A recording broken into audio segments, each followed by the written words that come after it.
that radio that I see you showing on your camera there? Yes, it's my new SDR Lab 599 10-watt all mode 160 to 10 meter QRP transceiver made in Russia. Oh, it almost looked like the Zygu or whatever. No, but, it's only an inch thick. Wow, it's pretty thin. It's aluminum case SDR. That's why I thought I'd show it. Okay, all right, that's great. I think we need to And see that's what the big SDR over there. average is, huh? What do you think about the stuff you heard today? Do you think you can understand that pretty good? Better.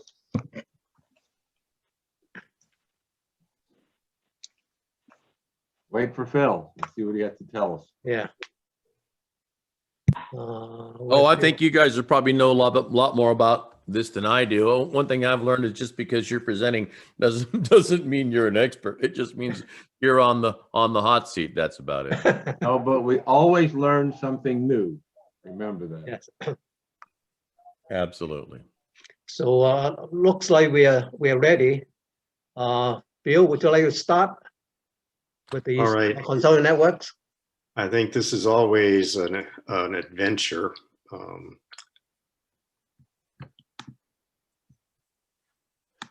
As to whether or not it works. Can you see this? Yes. Yep. All right, great. Hopefully it's taking up the whole screen. So just to get us going, welcome everybody. Thanks for joining us. And this is a meeting, the Consultants Network of Central Texas Affinity Group is co-hosting it with the Life Member Organization that Kyle will talk about in a second here. We're part of the Central Texas section of IEEE. For those of you who don't know, it's the largest professional association, volunteer professional association in the world.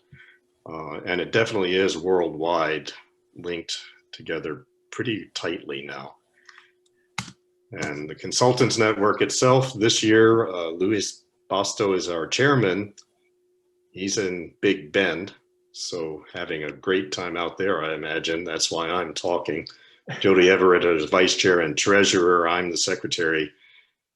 Kai and Sergio Lieberman are members at large of the network.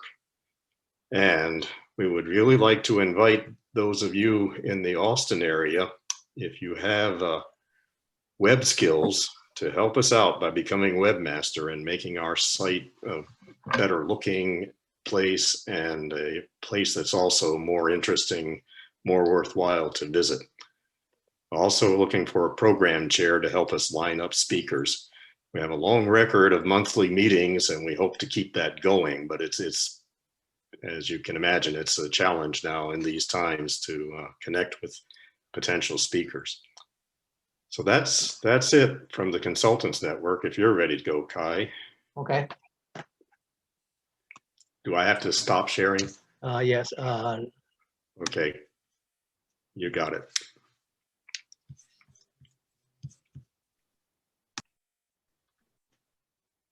Okay. I represent the Life Member Group in Central Texas section, and I'm the current chair. And Tom Green, who just spoke about his train ride from Illinois to back to Austin in 26 hours. Bill Martino is our treasurer, and Chris Springton is our secretary. He's in the meeting. I'm also the program manager, and John Pell is our webmaster. So as our goal, we always plan for this year and future speakers. So we need your input on topics, speakers, and maybe you can be our future speakers. So of course we are techies, we like technologies. We want to have topic on 5G. We already have two in our past few months: IoT, AI, smart home, smart city. And also we want to know more about finance, hobby, travel, education. And we want to know more about your story and your contribution to the field. And since we are a live member group, we are a little bit aging, and we want to know more about health and aging topics. And of course, want to look at history also. For forecast for next 2 months, we'll have a speaker, a local energy company, talk about the technology in energy update. And in June, we have a guy who used to work with us in Motorola. We talk about vintage car restoration. And tonight's topic, software-defined radio, SDR for short. It's been a research for a long time, and it's been fruitful maybe more than 10 years ago. And now it's kind of getting into ham radio. A speaker Phil, you just saw him setting up, and he's a senior member, IEEE. And he's a long bio, probably you can read in the announcement. He's done a lot of hardware, software projects with NASA and F-16 and some other government projects. And since 1966, he started up a consultant company, Blue Creek Data. He's also a ham operator. He's part of volunteer for the emergency communication in Travis County in Austin. And he's a public speaker. In the last few IEEE event in January, he was a key speaker.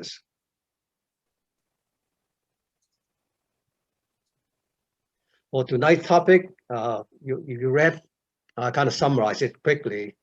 And ham radio used to be a very big and chunky stuff, but with the DSP and the ham radio has gone through a digital transformation. You have the digital phase lock loop and the other software-defined radio will help the reduce the size and weight of the transceiver.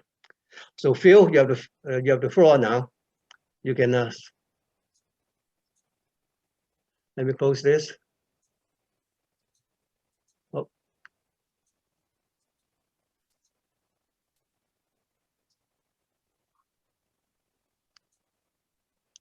Okay, if you'll, very good. Thank All you, right, Kai. Yeah, thank you. So can you see my screen, Kai? Let me just confirm that.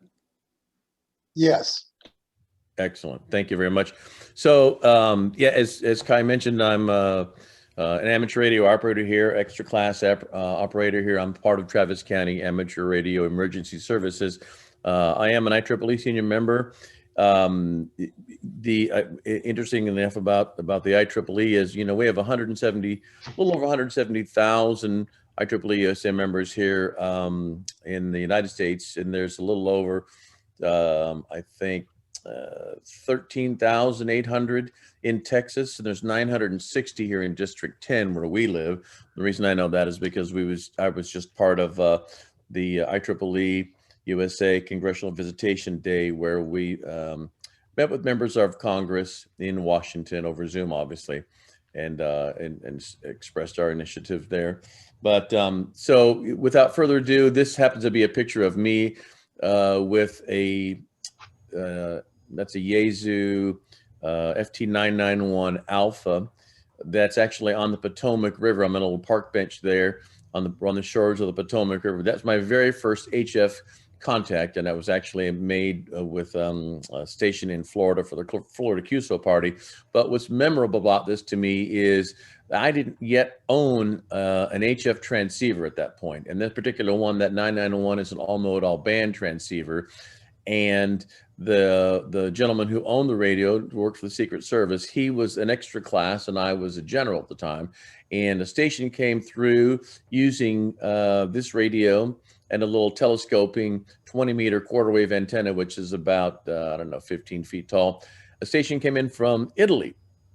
And I was just dying to talk to the guy, but I couldn't because I didn't have that class of license. So that's what spurred me on to get my extra class license. So anyway, that's there. Let's move forward. Again, speaker introduction. We're going to talk about what an SDR is. I'll give you a little bit of a demonstration. There's some useful links and some graphics for those of you who don't know what either a ham radio is or what an SDR radio looks like. My call sign is Alpha Alpha 5 Echo X-ray. My original call sign with the FCC was Kilo Golf 5 Uniform Foxtrot Echo, which is 11 syllables. So when you're doing HF, it's easier to throw an Echo X-ray out to try to make a contact, or throw AA5EX, which is much quicker. The reason I chose Alpha Alpha 5 Echo X-ray is when you're using a standard FCC call sign on the extra class bands, you'll get some folks that don't know what your current class of license is, and they'll say, do you realize you need to be an extra to be on this band? But the prefix of Alpha Alpha is indicative of an extra class license.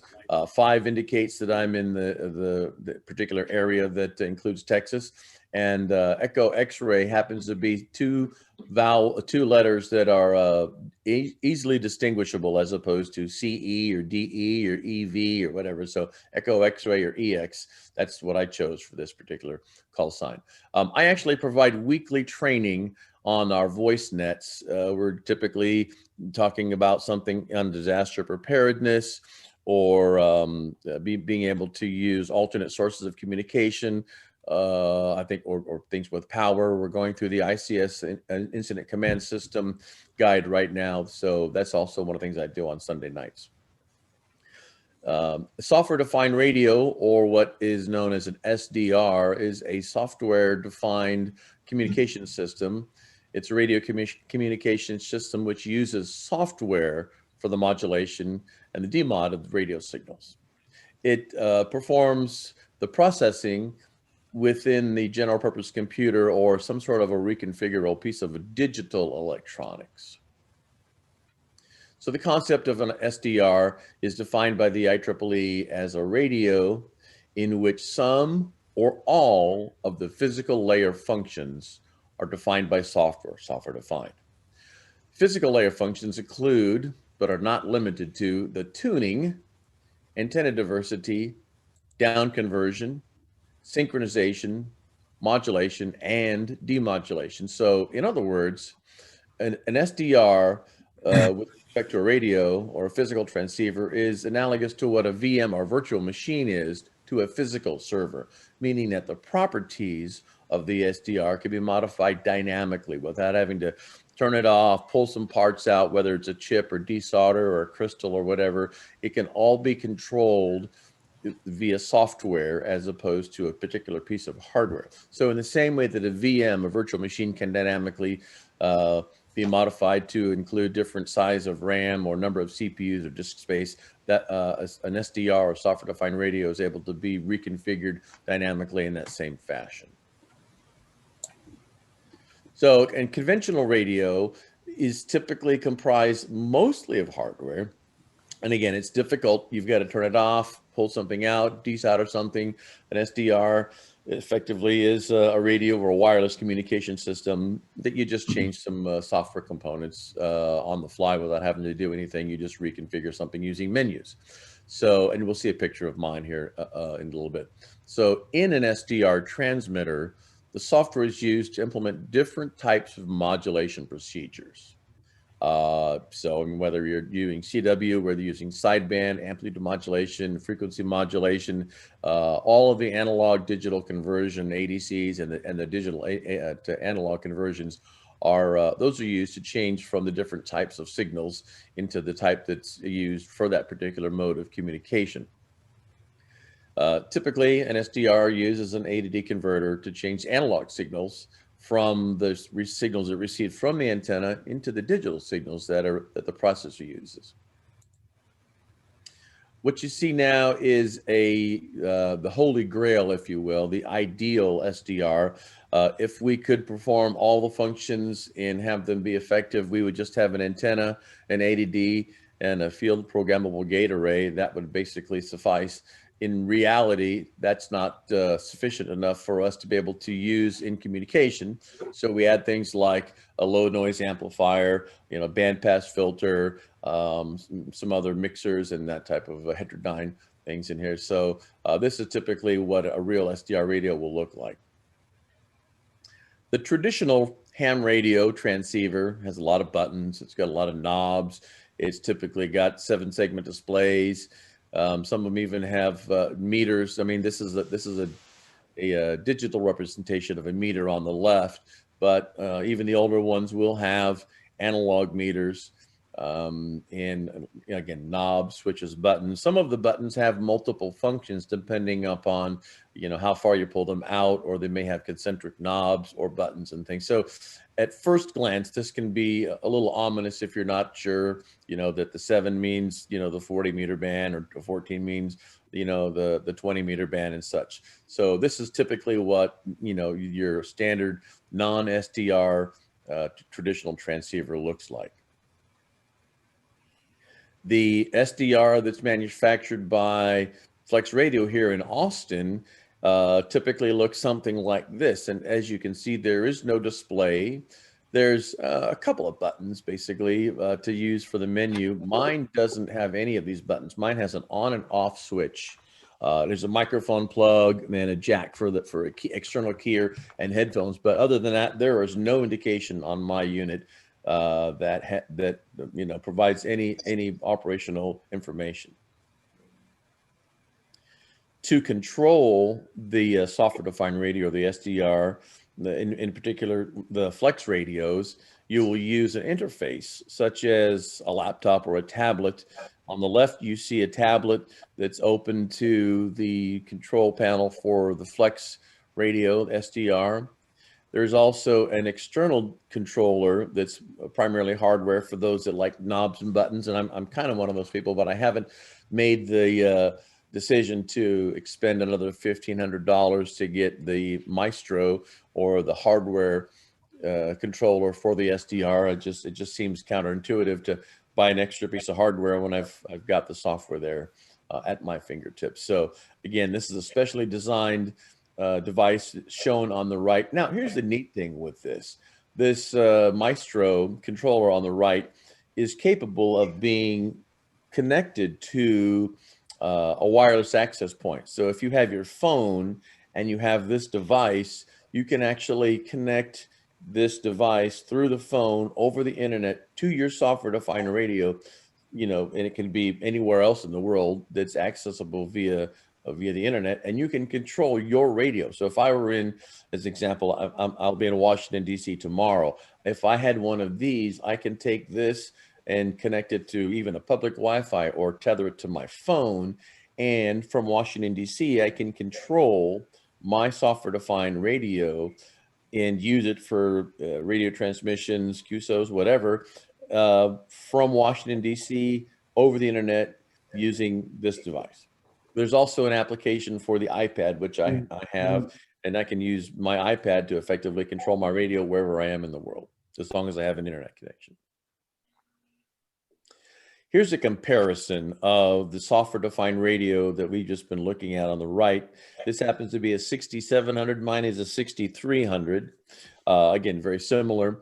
On the left is a Kenwood transceiver, the TS590, TS590. You see they both have a jack for a microphone, but that's about the only similarities between the two. On the screen now, you will see the display that I see when I log into the application on my computer, on my laptop, that accesses my software-defined radio. You can see not only the traffic, the radio frequencies, but you can see a spectrum of frequencies. So each of these horizontal bands are a representative of transmissions and conversations that are happening simultaneously across the band. It shows like 3.7 megahertz to about 3.9. This is the 40-meter band that you see there. and the standard meters and things are shown off to the right for RF power, the standing wave ratio, the variable for the output power is shown on the right. Now on the left, there's a little floating box that happens to have a red TX on it, and it says 3.755.000. That's the current frequency that this is using to transmit.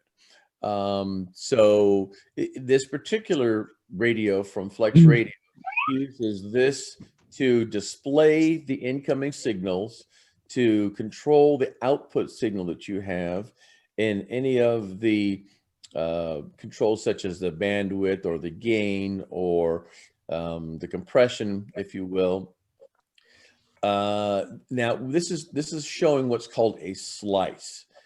You can actually, and this is slice A. There's a, at the bottom left, there's a of the screen, there's a little signal with the plus sign. I can actually hit that with my mouse, and it will display an entire new slice, which I can actually have tuned to a different band. In other words, I could have slice A tuned to the 40 meter band, and I could have, it's showing the 80 meter or the 80 meter band right now.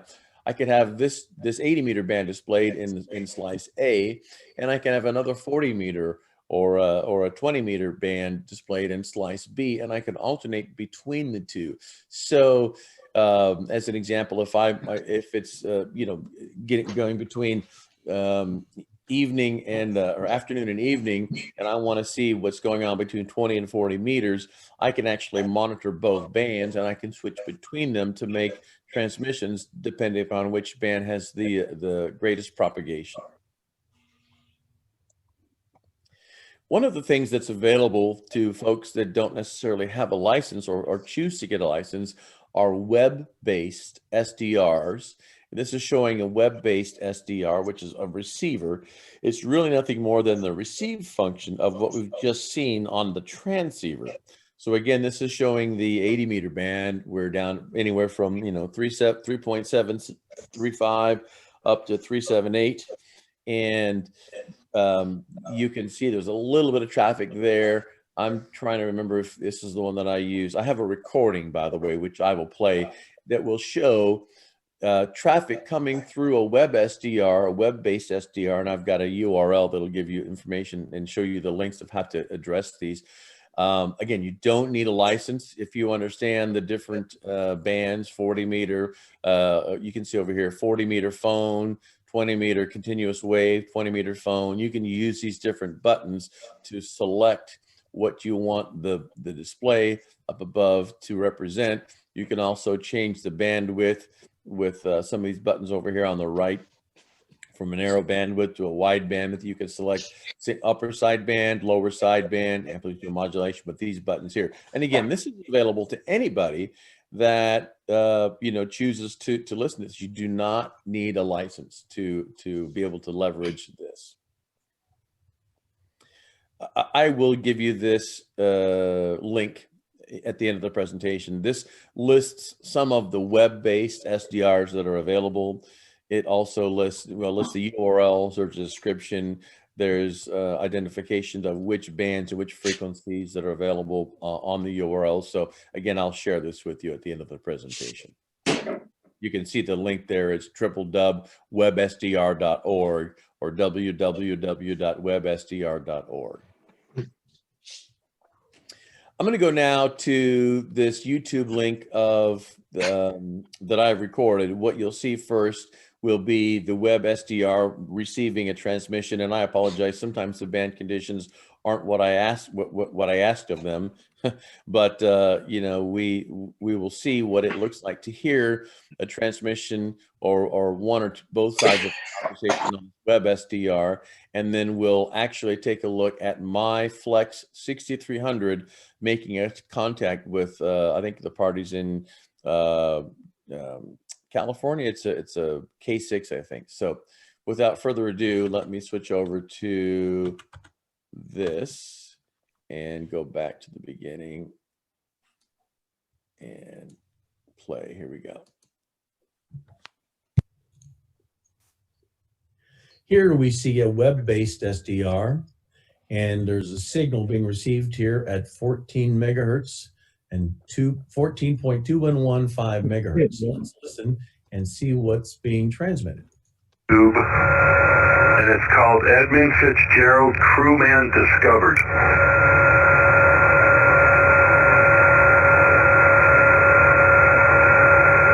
Oh yeah, that's eerie, man. That is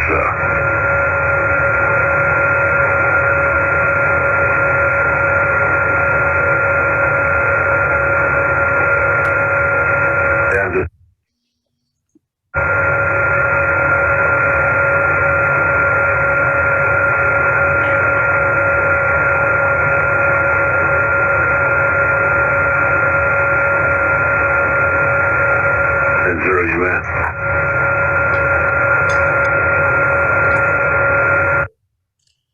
So what we saw was basically one side of the conversation here on this web-based SDR. Let's now take a look and go over to the demo for our transceiver. Phil, seems like we cannot see the, Shown here is a flex. Oh, I'm sorry. Are you not able to see this? yes. Oh, my apologies. One moment. Thank you for letting me know that. One moment, Kai. Give me just a second. I think I shared, oh, I didn't share my entire screen. Let me do this. Let me share the entire screen. Okay. My apologies. I'm going to start this a little right about here. Can you see the screen now? Yes. Okay. Again, my apologies. Here we go. Here we see a web-based SDR, and there's a signal being received here at 14 megahertz and 14.2115 megahertz. Let's listen and see what's being transmitted. Tube, and it's called Edmund Fitzgerald Crewman Discovered.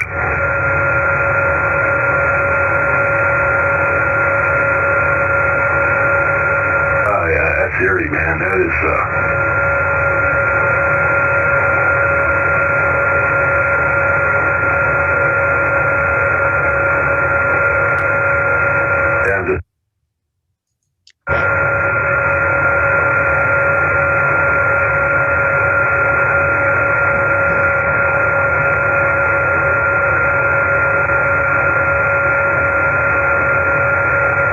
and zero you in.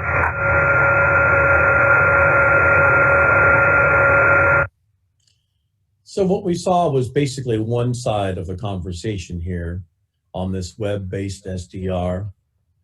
Let's now take a look and go over to the demo for our transceiver.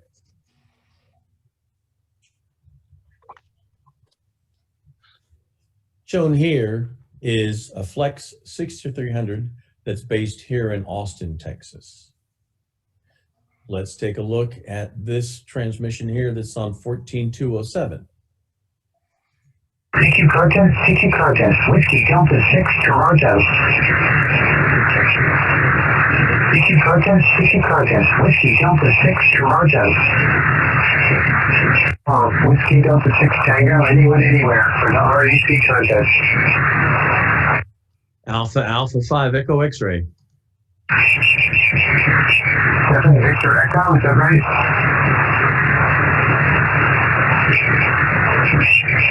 It was Alpha 7, is that right? This is Alpha 5 Echo X-ray. Alpha 1 2 3 4 5 Echo X-ray. Alpha 5 Echo X-ray, is that right? 59. QSL, you are 59 in Austin, Texas. Again, this is Alpha 5 Echo X-ray. Your call sign one more time. Whiskey Delta 6 Tokyo, Whiskey Denmark 6 Tokyo. And your code is Alpha 5 Echo X-ray or Delta X-ray? Echo X-ray, Echo X-ray, Alpha 5 Echo as an extra X-ray. Alpha 5 Echo X-ray. QSL?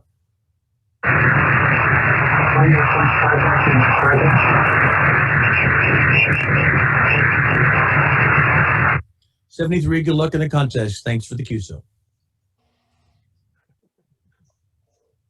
Okay, so are you back seeing my slides now, Kai? Yes, now it's the Okay, slide. It great. says demo. Yeah, my apologies. So I'm used to sharing my entire screen and not simply the application. So that's Okay. was the mistake there. So there are also a couple of alternatives to purchasing an SDR. There is a web-based, I guess we call it web-based SDR. It's remotehams.com, and Echolink is also an application that uses, it can use your phone, you can use your tablet, it can use your computer. Now, both of these do require that you have an FCC license. It can be a technician license or any license effectively, but both of these will give you the ability to use the functions of a ham radio without actually having to purchase or own a ham radio. We'll take a look at a couple of these. This is remotehams.com, remotehams.com. So if you sign up and download the client, you'll be able to control radios that are connected to the server. You'll see a list of these when you access the application. This, I think, requires that you not only sign up and download the client, but then you'll also have to upload your FCC license. Once you do, then you take a look when you log into the client and you can see these different stations. Here's Kilo 5, Kilo November Mike. It happens to be the exact same radio we're looking at. It's TS 590. It looks like it's in New Mexico, somewhere in New Mexico, but these are different radios that are available. And if you select these radios, many times you'll be able to control those radios, both from tuning the receiver to operating the transmitter. This shows one of the radios here. I'm trying to remember which one this is, but you can see now it's authenticated. My call sign up here is welcome Alpha Alpha 5 Echo X-ray. This particular radio shows that it's got two slates. It's got two VFOs. One's on 14, one's on 20 meters, and one's on 40 meters, 14.18 and 7.05 megahertz respectively. So there's a little chat down here, and if you wanted to tune the radio, it's polite to ask and type in here. You type down at the bottom, do I have permission to tune the radio? And you hit ask, and then someone will typically respond. If no one responds, then you can just grab this knob and tune the radio to wherever you'd like, or change the bands, or change the mode from upper sideband to lower sideband, or whatever the case may be. So this is what the use of remotehams.com looks like from the client perspective. Again, it requires you download the application, you install the client, and you'll upload your official copy of the FCC license that you hold. Again, it may require permission from a club or an owner to control or transmit the transceiver. Echolink is a pretty neat thing for those that just get their license and haven't figured out what they want to use. Echolink is typically operable. I believe it's on UHF and VHF primarily. I don't know that Echolink works on any HF stations, but the neat thing about this is, again, you download this. This is a picture of my phone, right? So I have logged into Echolink here, and let me see. Does it show my? Doesn't show my call sign. But basically, here's logging into Echolink, and you can search for stations. You can look at recent QSOs that you've had.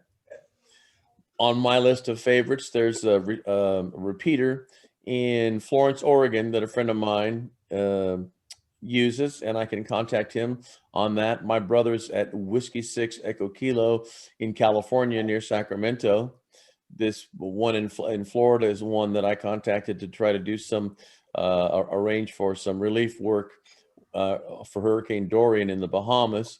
Here's one KA5D down here. And here's one in Georgetown, actually, on November 5 Tango Tango. So these are all stations that I can access with my phone without having to use anything else. As long as I've got cellular service or wireless service, I can use this Echolink application. This just shows that you connect to the node. I'm connecting here to the node in Georgetown. I can't actually reach the repeater in Georgetown with my radio because of where I am, but I can use this to connect to it. Here's the show. This shows that it's connected. There are other different nodes that are connected as well. This shows that you're currently in receive mode. To transmit, with the transmit button, this pops up. And this shows the Echolink from the App Store or the not App Store, but the Google Play Store. So again, you have any amateur radio license you can use to download the application, register. You'll get an email. You respond to the email and upload your license. You receive confirmation. Then from then on, you can use the application. This particular slide identifies, and again, Kai, if I don't have this, I'll provide it to you. I think I may have given it to you. If not, please let me know. This is the web SDR, www.websdr.org. These are some of the ones that I had shown. This K3 FEF, I think is the one that I was using, or maybe it was SDR November 4 Bravo Uniform Tango. This is a link here to Flex Radio here in Austin, Texas. They're very nice folks. They're right up on Howard Lane. And then here's the wiki that I pulled some of the descriptions from the SDR for this. Are there any questions? Would anyone like to see or ask anything? I'm going to stop sharing so I can see the questions here. Okay, Kai, the floor is open. Okay.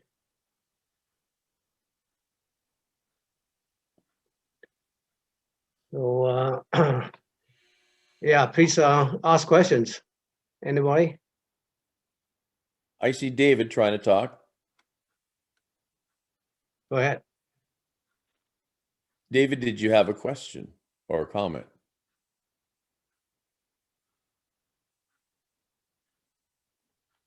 Okay, maybe not. So I'm going to go around, and I see Rick here, Kilo Golf 5 Mike, and I don't see your full call sign.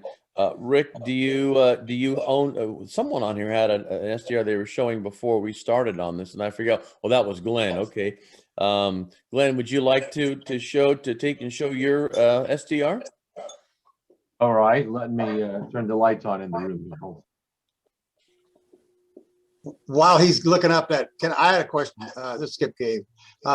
When you get that software defined radio over the web, is there just one, or I mean, you have to negotiate? There's apparently several of them, and you can try to pick one. Hopefully, how do you tell if it's busy or not? So, for the remote hams, the one that yeah.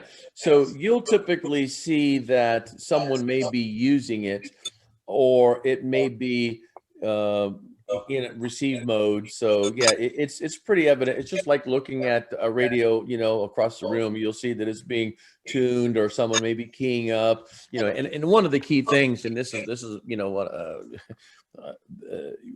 just has to do with physics, right? We have two ears and one mouth. So we should always listen twice as much as we speak. So one of the initial things, obviously, with ham radio is you want to listen first to see if anybody's on.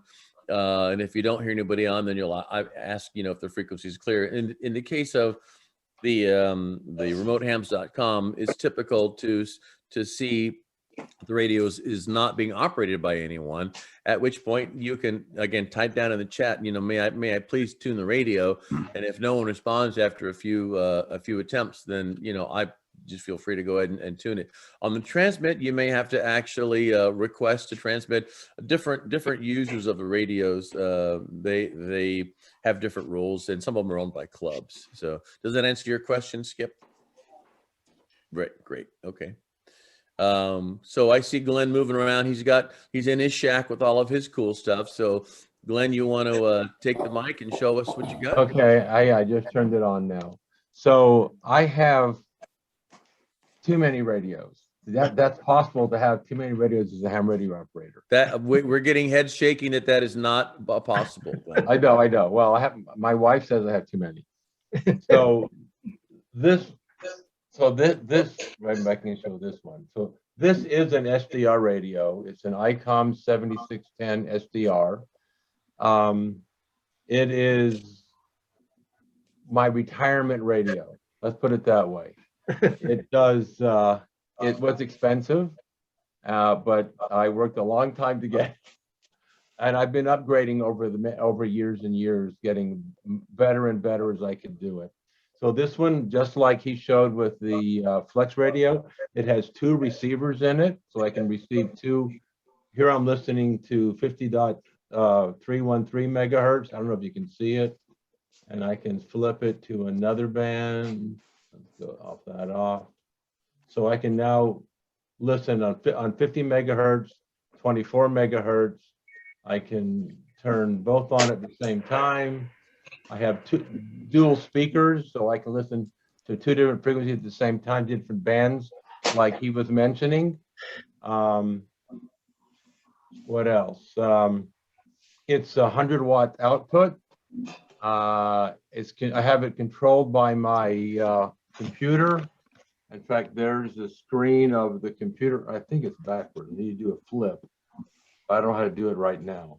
But so that's a backwards view of a computer control screen where I can change frequencies with a mouse. And I can change bands if I want with a mouse. And it does total computer control. I believe it's an image, a reverse image you're looking at. There's a way in here to turn it over. Yeah, we see it correctly. Oh, okay. Yeah, it's just reversed for you. Yeah, okay, I see. So that's computer control. Here's a computer log I use that shows the stations I've talked to. An interesting couple I did a few days ago. Right here, let me go. I worked Kazakhstan and Kyrgyzstan a week ago. That was my first time ever communicating with somebody in those 2 countries. But this is a digital log that we can upload into the Amateur Radio Relay League, ARRL, and we do logbook comparisons for confirmation. The other one, I'll be quick, is this one I just got in November. It's a SDR. It's 1 inch thick. It's 10 watts. I can tune, if I can get close. So it doesn't have the full screens that of display that Phil has. It has a spectrum display, but not a waterfall. So I can tune it on. It does digital, Morse code, upper lower sideband, AM and FM transmit and receive. All these are transmit and receive. It's 10 watts output or less if I want it to be. I can power it for the battery for hours and hours and hours. It's actually made in Russia. The reason I got it because it's weatherproof and it's solid aluminum, not plastic. There's a circuit board inside this thing or 2 in that 1 inch. So it's amazingly small, and it was less expensive than a new ICOM radio that's kind of similar to it. So I enjoy it. I also like to build stuff. So that's a little watt meter I built from a ham here in Cedar Park that sells kits for hams to build. Heck kits. Daryl Heck sells these. Comes as a package of parts and loose everything, and you put it together and build. And this is another little one I just did. It's small. It's a 5 watt, fits in the hand transceiver for Morse code only. It's not SDR, but it's digital. It even decodes Morse code on the 2-line screen. If I plugged it in, it can actually decode Morse code. The littlest thing I've ever built. A very interesting little radio. In other words, more radios than I need. So back to Phil. That was enough. Oh, no, that was fine. And so, by the way, Glenn, thank you for that. So what Glenn is showing is I'm not going to call it a hybrid because it truly is an SDR. And again, what I've shown are 2 extremes with the Kenwood. and the flex radio. In other words, one has nothing but buttons, the other one has no buttons. But I also own the icon that you saw in the picture initially. That is effectively an SDR. I mean, it's got a waterfall display, it's got, dual VFOs, and so just in a very similar fashion. By the way, it's got knobs and switches and buttons and such. 100 watts out, just like Glenn was showing with his icon, the 7600 series. So yeah, I don't know if you would call those. Would you call those a hybrid, Glenn? I don't know if you call them a hybrid. They're really an SDR, but they've got buttons and stuff, right? Yeah, it's an SDR because it does not have IF and all that in it. So it does do direct conversion digital and then converts all that to audio. So it is an SDR. It can be computer controlled, but it can be taken and lugged with this handle and operated by itself. But the technology in it is pure SDR. Right, exactly. Go ahead. There's a few questions in the chat room. I think one question was how many other SDR manufacturers?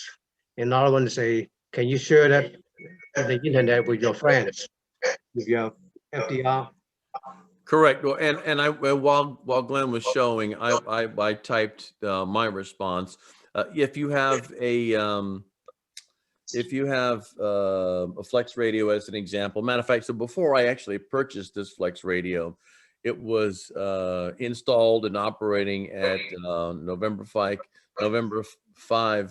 Mike November Whiskey's QTH.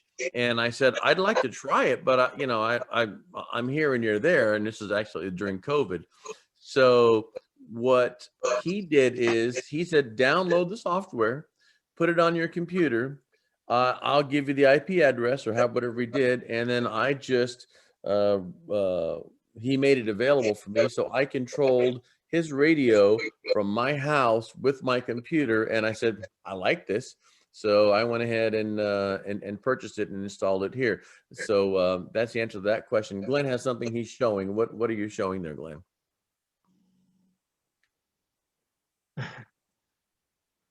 And you're on mute if you're talking. So this is an SDR receiver only. Oh. $99. You hook in your antenna to the little connection. You plug your USB into here, and you download free software, and you have a receiver that receives, I don't know, to 1 giga from the lowest RF you can do, I think 1.5 gigahertz. So it allows you to receive, call it a shortwave receiver in a box, to use your computer to control and listen with. Very easy. It's made by a company in the UK called SDR Play, and they have a website. They make various versions of this, some with single antennas, some with double antennas. So very interesting little radio. And I'm interested in, all the people that are listening here, 63, how many are hams in IEEE? Because I'm seeing a lot of people with a lot of that are hams here. This is another dongle that's this one's called the Fun Cube. But if you go onto Wikipedia and look for a list of software-defined receivers, there's a giant one. But the one Glenn suggested is a good one. The software one of the ones that you might want to put on your list is called SDR Console or SDR Radio. SDR Console by Simon Brown. Mm-hmm. And it's free. And you can do things like, there was a discussion about slices where you can set up like 20 slices and listen to 20 different frequencies at the same time. Wow. With that, it's pretty easy to set up. For instance, on 6 meters, set up 3 copies of WSJTX or 3 copies, and have one slice listening on the MSK frequency, one listening on the FT8 frequency, one listening on JT 65 frequency, all in the same radio, one computer. I have also used that FunCube, and I teach at ACC engineering, and I have taken my students out, and we parked ourselves on top of a parking garage, and we took a arrow antenna, and we tracked satellites using the FunCube. And I don't know if it's still operational, but there was a UK satellite for educational purposes that you could download information from, including the telemetry, so that you could get like temperatures on the satellite and that kind of thing.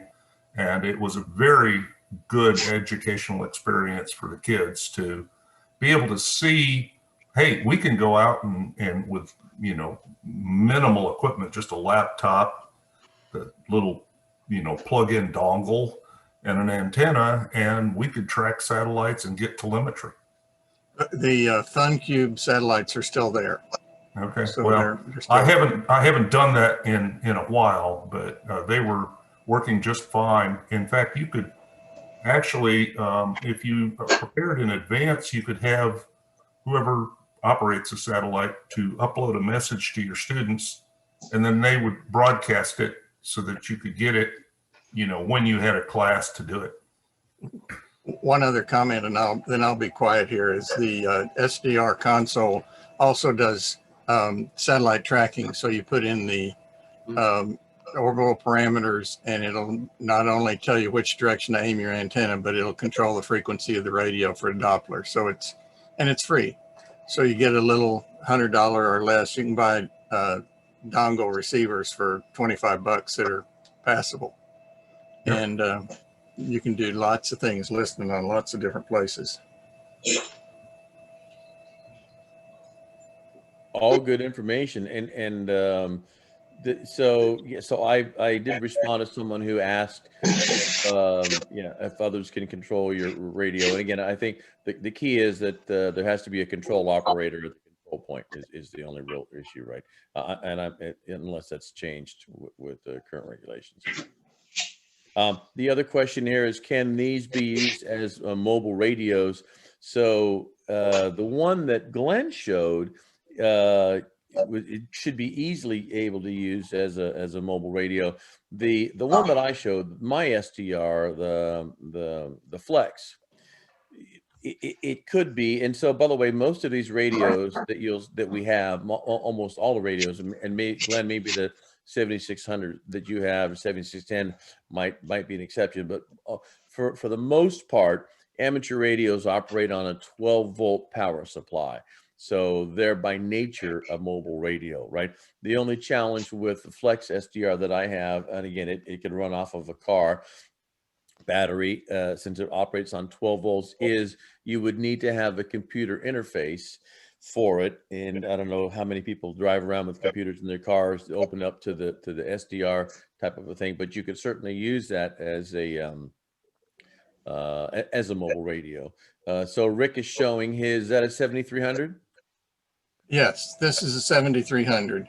It's 160 to 6 meters, 100 watts, SDR transmit and receive. Those are very popular, by the way. Under right at $1,000, maybe a little bit more. Right. And that's, by the way, the display on that is very nice. I like the display on the 7300, the ICOM 7300, more than I like the display on the Yaesu that I have.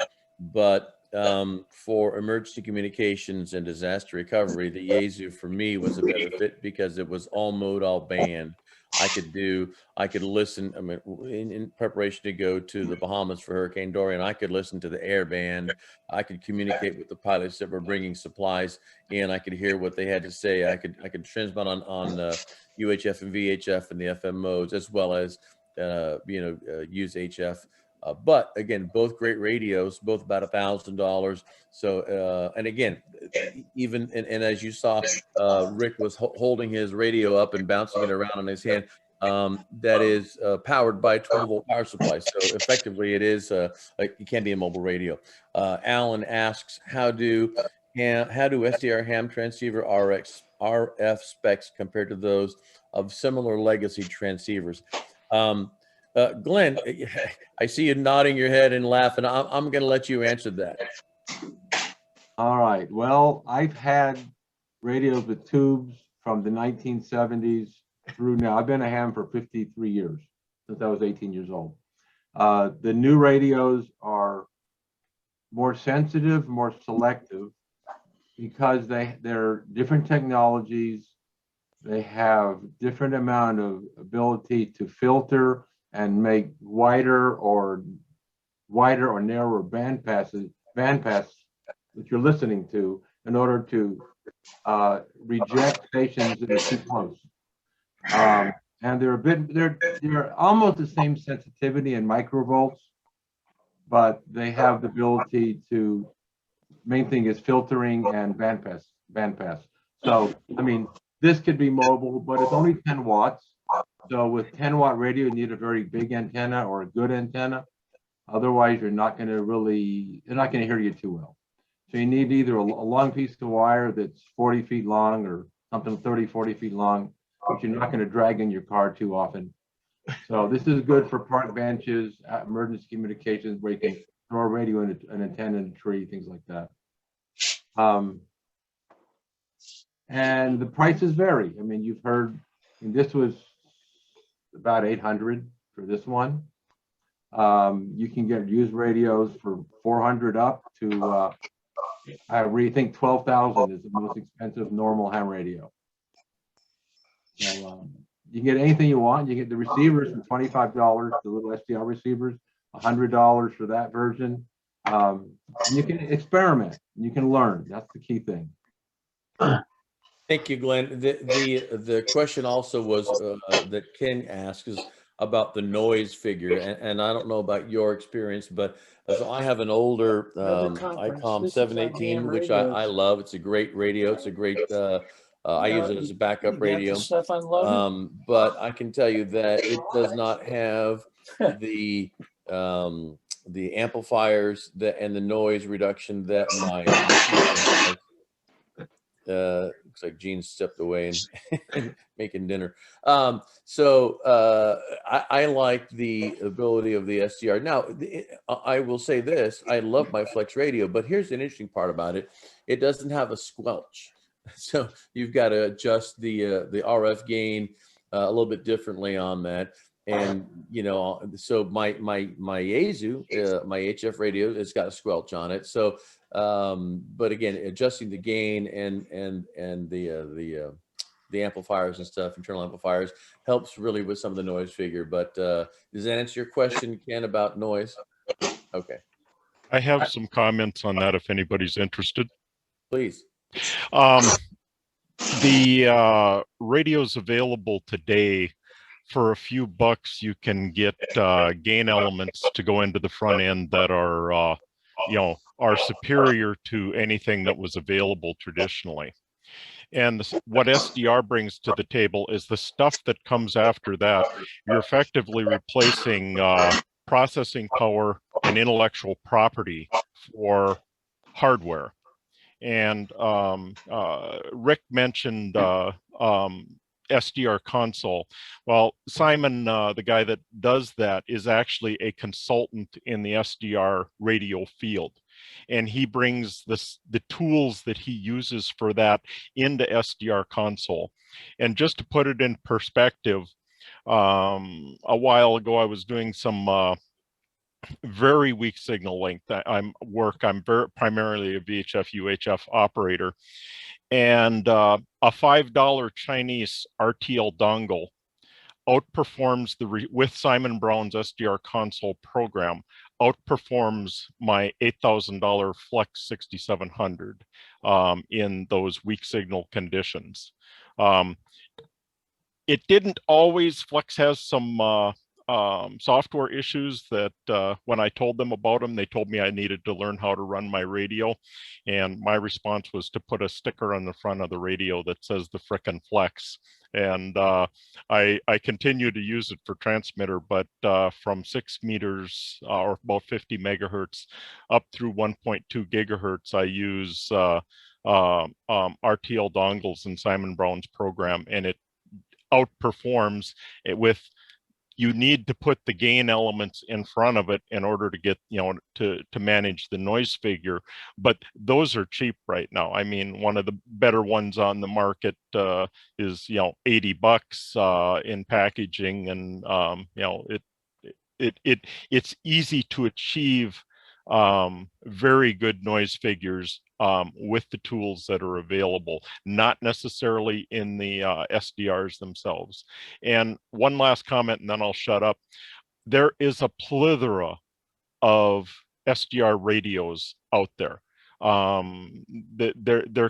Their commonality is that they will develop IQ signals of some sort, which is really an orthogonal signal. It's a signal and a 90-degree phase shifted signal. And back when my head used to explode in communications class, it was proven that with those two signals, you can produce any waveform that you want or decode any waveform that you're interested in. And there's other versions of SDR that have IQ inputs and transmit onto all our various bands. And there's a whole bunch of software. SDR Console has been mentioned, others. And there's SDR Sharp. There's one I don't remember. There's an open source communication or SDR package that you effectively take modules and build up the radio that you want and compile it up. So it's kind of like when we used to use soldering irons to put all the bits and pieces together. You can now do that in software. And very few of modern transceivers or receivers are not SDR at some level. It is cheaper to do from a certain stage to the speaker and from the microphone to a certain stage in them than it is to use traditional electronics. So that's my comments. Thanks for the presentation. I'd like to share before we leave an early 1978 SDR radio. If you're interested in seeing one, I can show you one. Absolutely. Okay. By the way, so Bill, thanks for your comments, and I think that's actually spot on. And again, I like my Flex radio, but I really like my Yaesu. It's easier to grab and go, and if I've got to do something, it's my, it's the one that I'll take with me. Again, for the preamps and the ability to and maybe it's because I know how to use that better, right? The Flex radio, there's a lot that you need to be able to understand, which I don't, to be able to effectively use it the way they want you to use it. But I will tell you that I used I think it was my Yaesu, and I spoke with a man who was on a boat. He had the Xiegu, XEIGU, similar to the size that Glenn was showing, right? And he was on a 35-foot sailboat just off of Puerto Vallarta, and on 10 watts or 20 watts on, I think, 20 meters. And he sounded like he was connected to my phone, just talking to me directly. And because he used the backstay, I don't know how many sailors we have, but he used the backstay of his rig as his, very long, very efficient antenna, which, by the way, at that particular angle makes it practically an NVIS, right? Because he's just shooting it up and bouncing it off the ionosphere. It was a great QSO. It was phenomenal for that radio at 20 watts to be talking here to me in Austin, Texas. So, again, thanks for all the comments. And again, I don't profess to be an expert in this. I like it. It's fun. It can eat up a lot of your money. It can eat a lot of your time. So the gentleman, is it Rob? If you've got your, you said you want to show an early SDR, is that correct? That's correct. This was developed in 1978. At that time frame, there were in the commercial shipping low-range receivers that drew approximately 400 watts, weighed 60 pounds, and sold for $20,000. So the idea was to try to come up with a receiver that could process the low-range signals directly from the antenna into a computer. And so that's what we had a challenge to try to do. And what was derived, I'll show you the manual for it first, maybe you could see. That is the receiver that was developed, and it weighed 9 pounds, drew 12 watts, and sold for under $2,000 in 1978. It was a very popular piece of equipment. We built approximately 180,000 of those through the 80s. It used a TI 9900 microprocessor. We started with 4.6 megahertz and actually was able to move on up to 10 megahertz with processing speed. And basically, there was no A to D used in the receiver. We took the RF signal, which was actually down in the noise, and processed the noise. And we searched for the pulses with ones and zeros. And if there was a pulse present, we had more ones than ones and zeros, and either positive or negative. We could do decode for plus or minus coding, and they were 1 millisecond apart. So we had to search for the signals and lock onto them. And we could lock onto signals down to 36 dB below the noise floor. However, we set our track at something like 18 dB, so we never lost lock or skip cycle, had a cycle slip. The receiver, actually, I have one. One of our customers sent me this, thought that I should have one in my retirement days, but this is the actual receiver. And it was still operating when he took it off and actually replaced it with the GPS unit. And we moved this technology from the low-end C into the early GPS development receivers in the early 80s. And so that's some of the developments. So you can see what software-defined radios can do for power and weight and cost. And we certainly achieved the cost objectives. We replaced all the knobs and switches with a keyboard on the front panel, so that we basically replaced a couple $100 worth of controls off the front panels with about a $2 keyboard. So those were some of the innovations we had in 1978.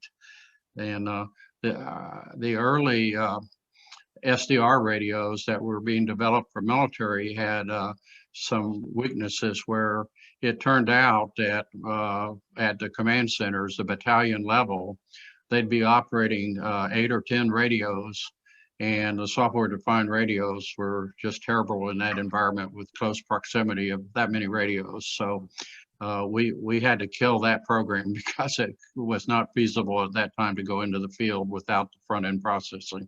Anyway, that's a little bit of history on early software development radios, developing the phase lock loops in software, the correlation algorithms and so forth.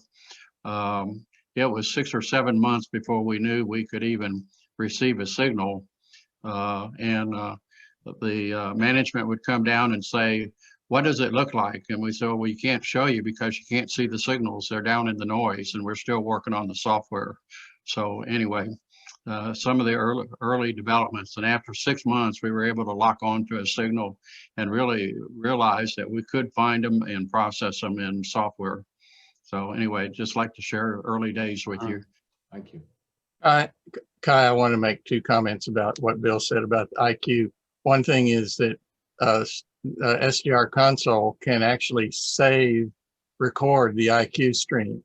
So you can record the IQ stream and then play it back whenever you want to and listen to a different frequency. So if you want to hear 5 or 6 things that were happening at the same time, and you don't only listen to one of them at a time, go back and play it tuned to a different frequency. Wow. And so that's one thing. And the other is noise reduction. The software noise reduction stuff is so much better than anything that could be done with hardware that was done before. So that's one of the reasons that the software-defined radio receivers are so much better, is the noise canceling, noise reduction stuff is just head and shoulders above whatever the hardware did. Thank you, Rick. That's great information. And by the way, thank you, Rob, for that. You know, it's again, I don't profess to be an expert in any of this. And by the way, I have to shout out. I see Arna. Arna, is that you on this meeting? So I worked with Arna when I first came to Austin at Tandem Computers, and I saw his name, and I just had to shout out because it's been. Yes, it's me. Arna and I shared an office at Tandem Computers years ago. It's great to see you. Nice seeing you. Nice hearing you. Oh, absolutely. Thank you very much. So the other question here, John asks, how much signal processing is done in the PC versus the SDR box? I believe that, and I have been led to believe, this may or not be true, that my little Flex 6300 is actually a PC. It's got an operating system that's running on it. Maybe it's running Linux, I think. I don't know. Can anyone confirm that? I mean, the SDR box really is the PC, I think, in this particular instance. Anyone have any comments about that? The 6300 is kind of a cut-off point. The 6400 and above, just about all of the frequency conversion and the modulation and demodulation are done on a FPGA, one of them in the 6400, 2 of them in the 6700. I think the 6300, a lot of that is moved back onto more traditional processors in the PC and, I'm sorry, in the radio and over on the PC. Excellent. Thank you, Bill. Hey, can I make a comment? Sure, please. Yeah, this is Paul, NO0T up in Denver. And I was listening to some of the stuff Rick was mentioning, but one thing that, so I operate my whole station remotely because I live in a condominium and I live in the city and lots of noise, so SDRs is great. One of the things that's interesting about SDR console is it can actually run as a server. And so you can actually just offload that, what's the software there, the stream, Rick? You're muted, I'm sorry. We were talking about the IQ stream. IQ stream, that's exactly right. Yeah, you can actually stream that over the internet to another copy of SDR console and be able to receive the whole thing from your SDR on your phone or on your computer or whatever you want from anywhere you want. So that's a big advantage. And there are so many good ones out there. I noticed a lot of the big guns are starting to use the AirSpy R2 and the AirSpy HF Plus Discovery. And I've tried both of those and they're excellent in terms of selectivity and ability to work DX right beside very strong signals. So it's a good stuff. That's all I had to add. I have some pictures of the noise reduction if you would like to see it shared. Are we getting some nods? So sure. Okay. All right, so you should see a flex screen right now.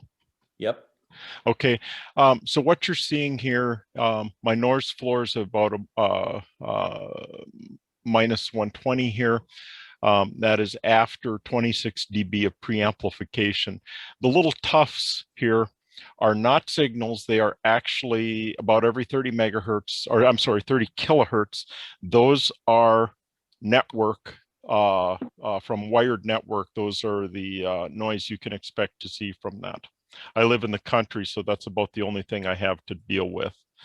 All right, this is the flex during a rain static event. Okay, you'll see all of those are disappeared. And the noise went up 20 dB on this. All right, this is SDR console, and again, the noise tufts, and this actually compensates for the fact that the preamp is there, so it's a little different reading over here. And this is SDR console during the same noise event. And everybody's going, well, that's the same picture. No, it isn't. Okay, right here, in the particular one of these, I'm looking at 50.280. That would be this one right here.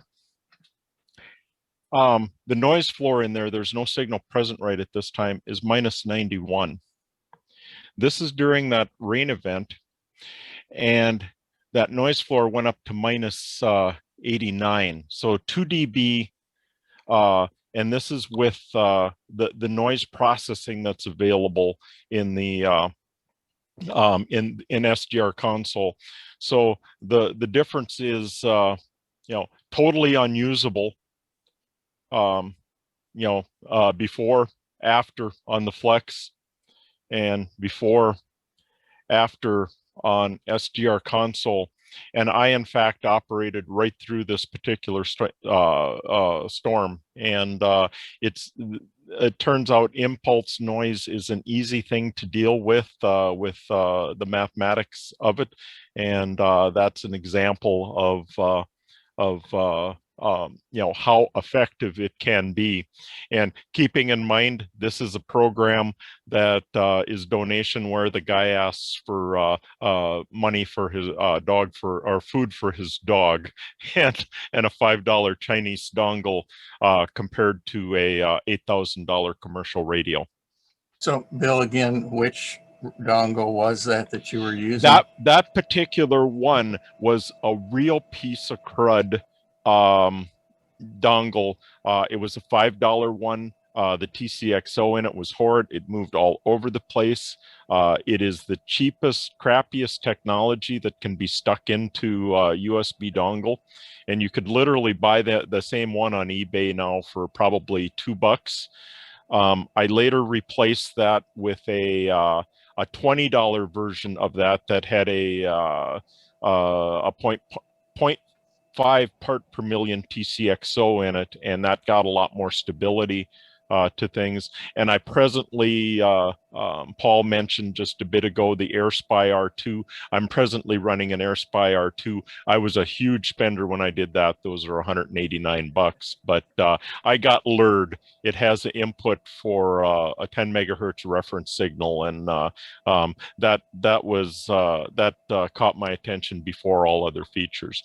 And to put it in perspective, the $5 or $25 RTL dongles have 8-bit A to D converters. The AirSpy has a 12-bit, and if you run it in a narrower mode than it's capable of running, it'll oversample and you get effective 16 bits.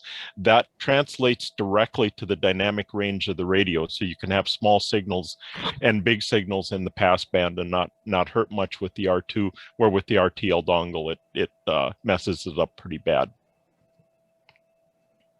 Cool. Great. Thank you, Bill. Kai, this is the end of my presentation. This is great conversation, and I'm happy to learn all these things from these different folks, and it's just great information to be shared. I'm going to turn it back over to you, Kai, to do whatever you'd like to. If anyone has any other questions for me, I'll put my email address in the chat here. Okay. Thank you, Phil, for a great presentation. Also, thank you for all the others who present the ideas and the hobbies and all the ham operators who are active and show us how to do it. So really appreciate it. Okay, well, next month we'll see you again. The next month will be a energy technology update in May. See you guys. Thank you. Any more questions for Phil? Thank you very much for a good presentation. Good update. You're quite welcome. It was my pleasure, and I learned as much as I provided, I think. So I appreciate everyone chiming in. It's nothing I think is worse than being on these Zoom calls where you ask for questions and no one says anything. So it's a great conversation starter. Thank you so much, Kai, for the opportunity. Yeah. So I realized there's a lot of experts in this area, in the hams. So I'm really glad that the Phil, you bring that up and bring everybody together and share the hobbies. You're quite welcome. Thank you, Phil. Thank you, Kai. Thank you. Good night. Okay, good night. Bye. Good night. Thank you, Phil. Yes, sir. Thank you, Phil. You're welcome, Arne.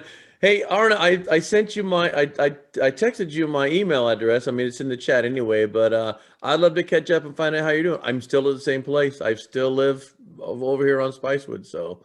Oh, okay. Are you in Dallas now? I'm in Plano. Plano. Okay. All right. Well, yeah, I'll just reach out to me and I'd love to catch up and find out how you're doing. Sure. And how's Marianne? Oh, I'm sorry. Didn't you know she passed away in 2004? Oh no, I didn't know. I'm so sorry, Arne. Yeah. That's what happens when you don't keep in touch. Yeah. Yeah. Yeah. Well, so by all means, reach out to me, and I would love to stay in touch. Yeah. Yeah, I will. All right. Take care. Thanks, everyone. You too.